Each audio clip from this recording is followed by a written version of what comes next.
Life is filled with so many memories, obstacles, challenges, and those moments in time that you can never get back, but you hold on to those memories in your heart forever and never let them go. These are the moments in life I wanted to share with you. So sit back, get comfy, because you're going to take a trip to the swamps of Louisiana. Because today, I'm going to draw my life.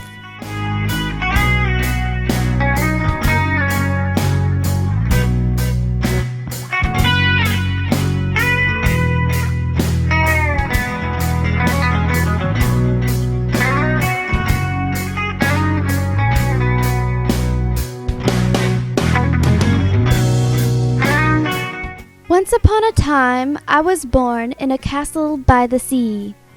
Alright, so maybe it's not that glamorous. That is a complete lie. But it was pretty awesome because I was born on a bayou. And don't worry, it wasn't in an actual bayou with alligators and all that. It was in a woman's hospital in Baton Rouge, Louisiana, which is the capital. And right here, I'm drawing Louisiana, our state flower, the magnolia, and a really deformed pelican.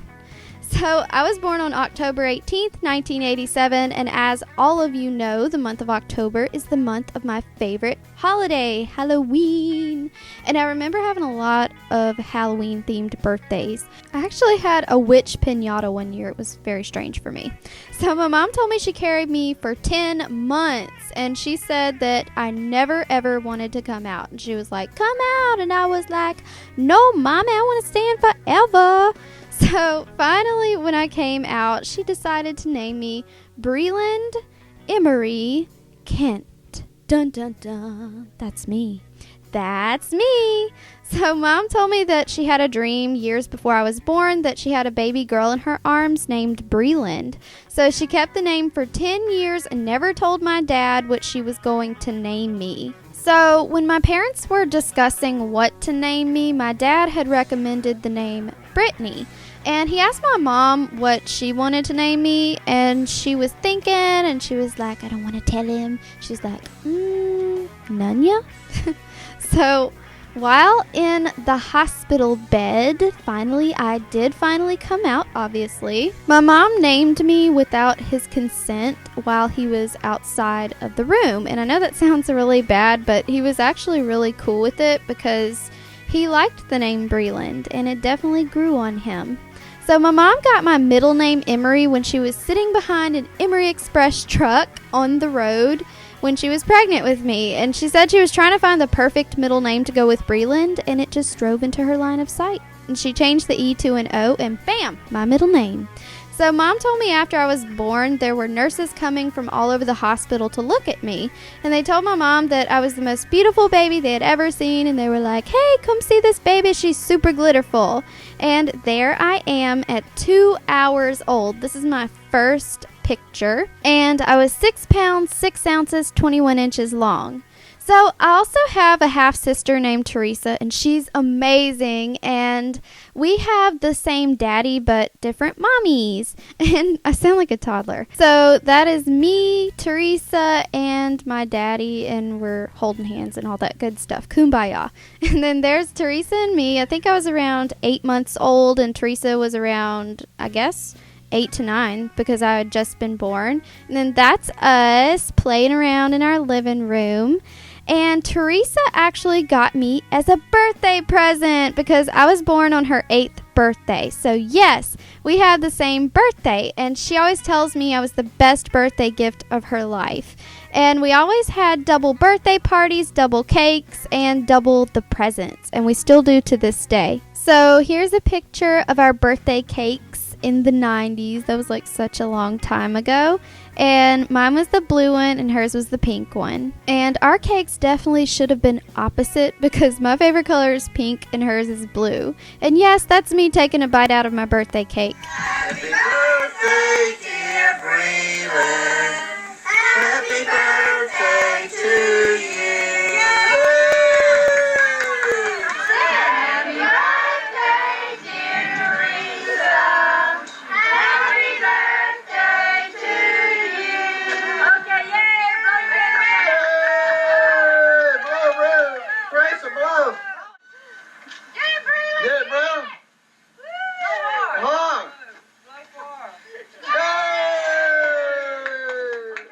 our birthdays were always so much fun, and they always put a smile on my face whenever I watch that old footage. And I always tell Teresa she is not a half-sister to me at all. She's a whole sister because she is always there for me when I need her. And here's a crochet heart that she had made for me like years ago. And yes, Teresa, I still have it. Happy birthday to you. Happy birthday to you.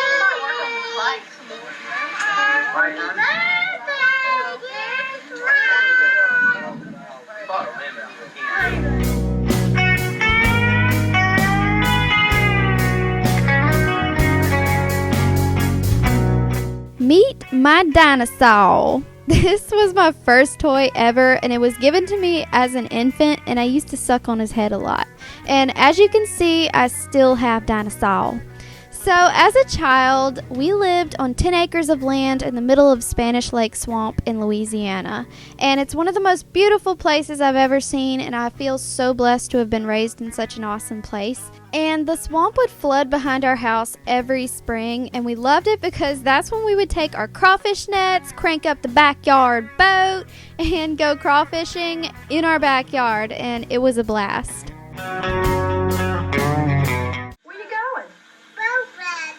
Where are we going?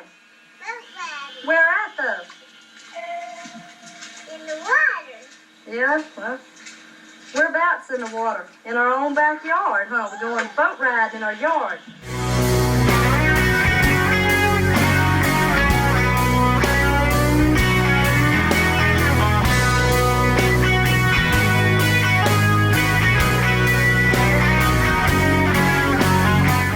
So at 2 months old, my parents took me crawfishing in the middle of the Spanish Lake Swamp, and I rode in a little backpack behind my dad. And here is the swamp and the scary little alligator. He looks kind of cute, not scary. And then the crawfish, he was like, haha, missed me, didn't catch me. So when I got a little bit older, my dad would take me and Teresa for rides on his three-wheeler all through the swamp. And sometimes we would take the boat out and crawfish in our backyard once again. In our backyard. I'm going to keep stressing that to you. And the swamp was just so beautiful. So one time my dad and I were riding through the swamp, just me and him on the three-wheeler, and we were picking up the last of our crawfish traps. And the water was getting really, really deep because we had to go really far back. And it flipped the three-wheeler over, which plunged me down into the water, and it was very scary for me. But luckily, my dad was there, and he fished me up out of the water, and I got out with a few actually more than one scratches on my legs, and I was perfectly fine. I mean, I was a little swamp rat. I was fearless.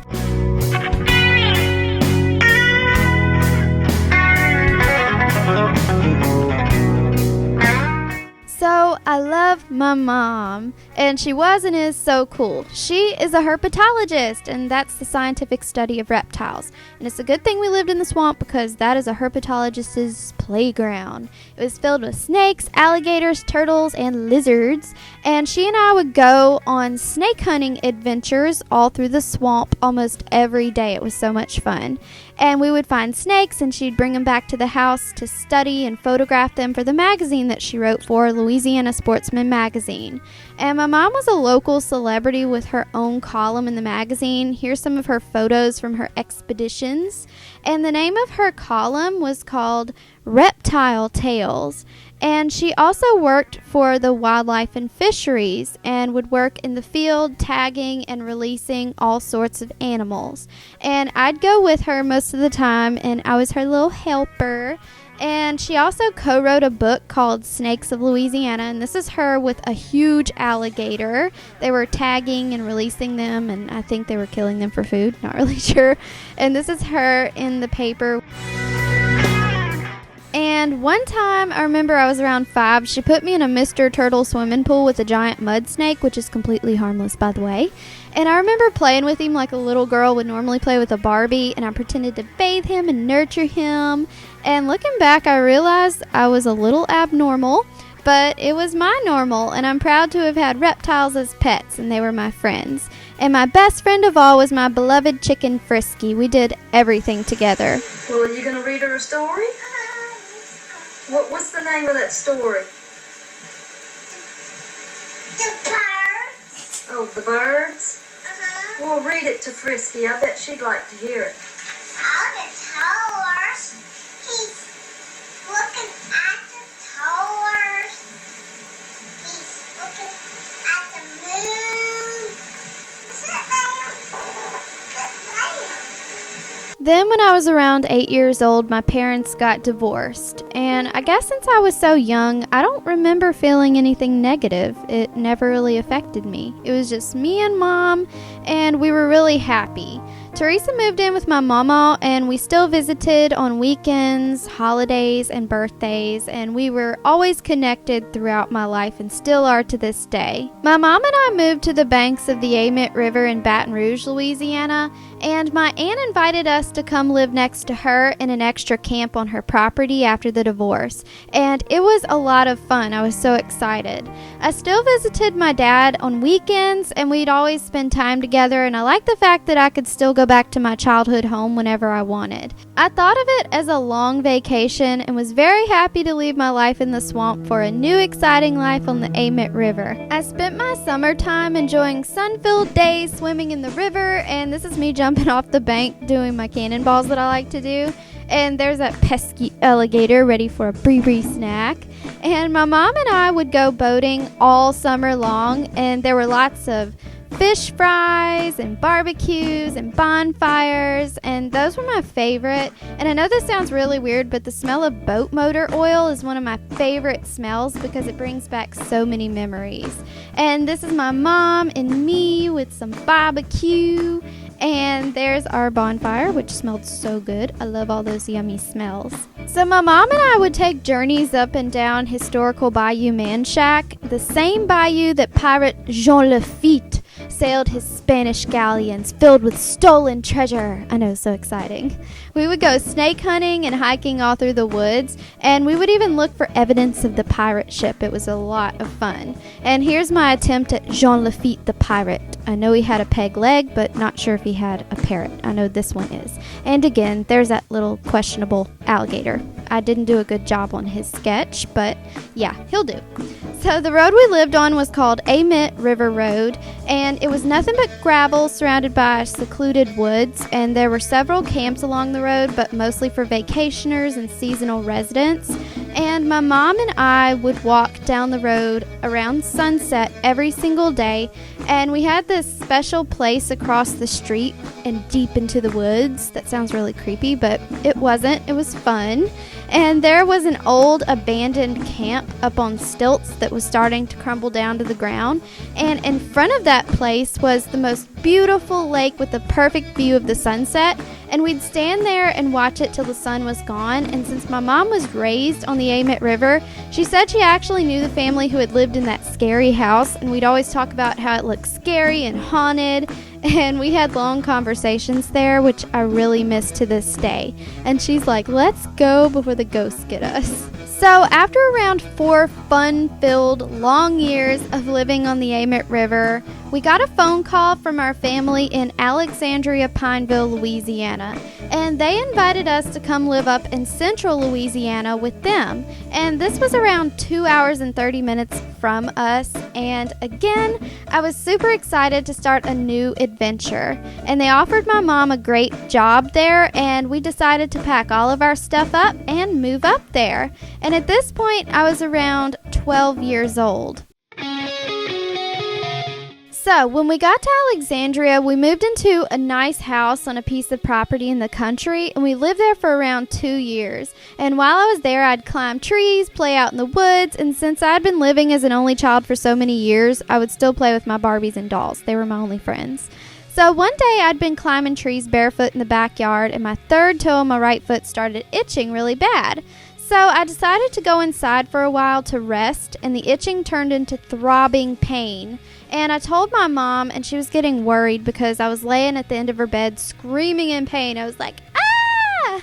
She had no idea what to do, so she rushed me to the hospital. They immediately admitted me after seeing my toe and hearing my symptoms, and I was in the hospital for several days before they knew what was wrong. And while I was there was a reporter interviewing sick kids, and she was asking me about my 4th of July, and I'm like, lady, I'm half dead in the hospital. What do you think? I'm just kidding, y'all. That didn't really happen. So eventually the doctors diagnosed me with being bitten by a brown recluse spider. And I stayed in the hospital for a week and I nearly lost my toe. Ouch. So the doctors told me I'd always carry a spider pheromone in my blood, which would attract spiders. And for all of you arachnophobics out there, you might want to think twice before hanging out around me. But it's really not that bad. I do, however, have weekly occurrences where I'll be laying in bed and house spiders will spin webs from the ceiling and try to get me. And they're like, I love you, Breland. And I'm like, but I don't love you, for obvious reasons. And it happens at least once a week, but luckily I'm not near any poisonous spiders that I know of. So after our time in the country biting back, literally, we decided to move to an apartment in the city. And here's a photo of my mom and I when we first moved to the city. And we were so excited because we were closer to the mall and all of that fun stuff. And it was also closer to my mom's job and my school. And I actually loved school so much. I pretty much buried my nose into the books and I loved learning. And eventually that paid off because I began to make honor roll. I made straight A's. I joined the beta club, 4-H club, and I was even on the dance line, which is actually kind of funny because I don't have any rhythm whatsoever, but it was a lot of fun. And my grades also helped me win this teacher's award, and this is the medal I won for Best Student of the Year.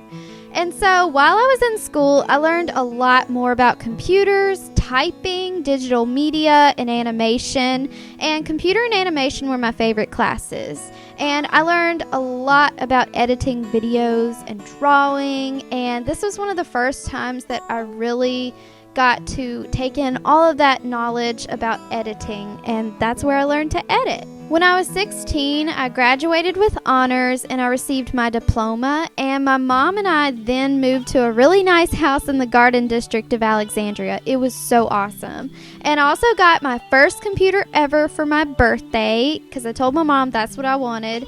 And that's when I started putting those computer skills that I learned in school to good use, and I put those typing skills into good use, and I learned more about the internet, and MySpace was the big thing back then. So I decided, since I love to sing, I'd record a CD with a few cover songs and upload them to MySpace. I was a big hit because I had over 100,000 views on most of my cover songs, and I was singing at numerous weddings and events, and karaoke was my favorite. And my mom and I would always go out to karaoke restaurants. And then here's my comp card because I got into acting and modeling and all that fun stuff.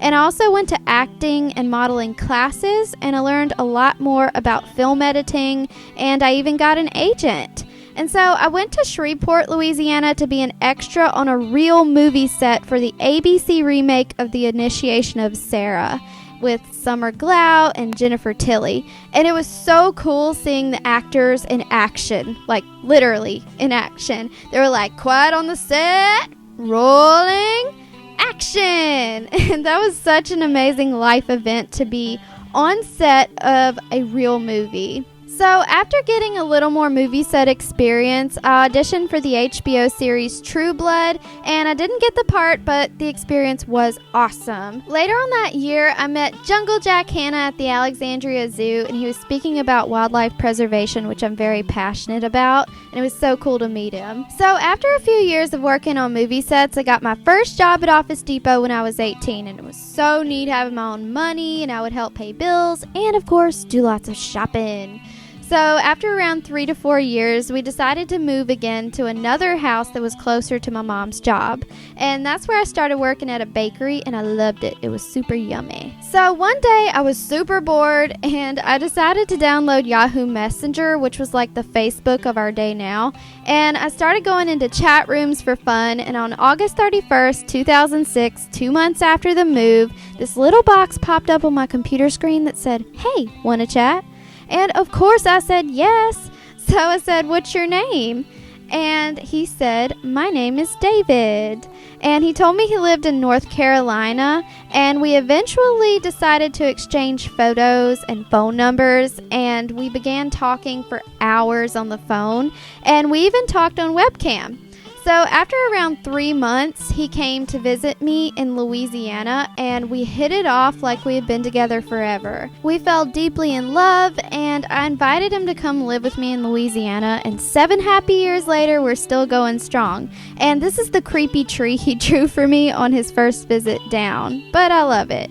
And spending my life with my best friend is a blessing from God, and he has truly made my life complete. And I love you, monkey. I'll always be your turkey. Oh yeah, and this is the first Valentine's Day card David ever gave me. So after a few years of living happily together, my mom, me, and David moved into a new house in Pineville, Louisiana. And after a few years of living in Pineville, I thought it was time for a change.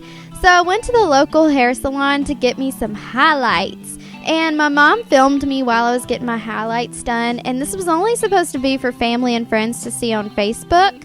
And so I used some of my past editing skills to edit the video, and I needed to upload it to the internet, so I conveniently used YouTube as my video hosting site of choice. So when I was thinking about my channel name, and I'm not sure why I cared because I wasn't planning on starting a channel or anything like that, I was inspired by a 17-year-old girl in my hometown who I had met only once in person, and I found out that she had passed away earlier that month from texting and driving, and it really made an impact on me.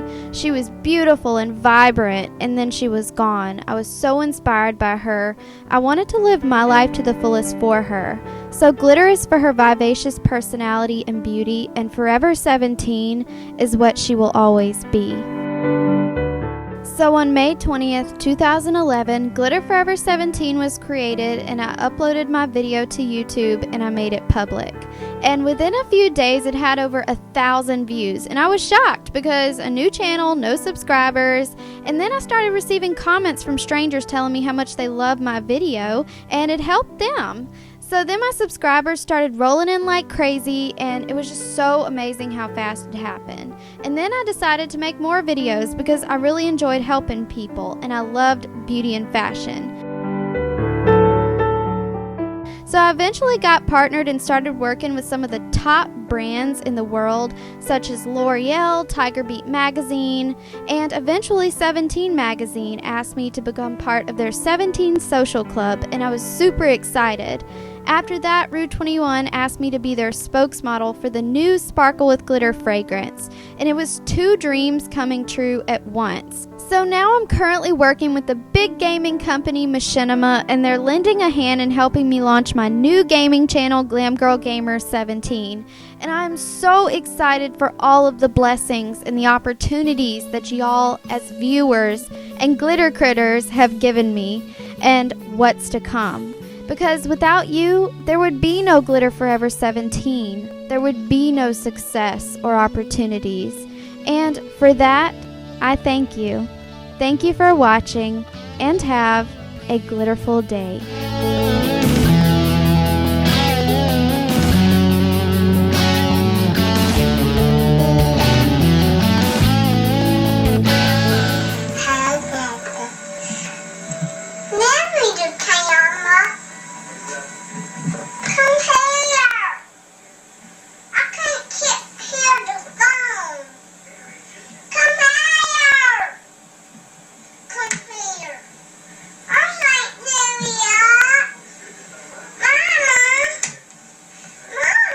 And the story continues.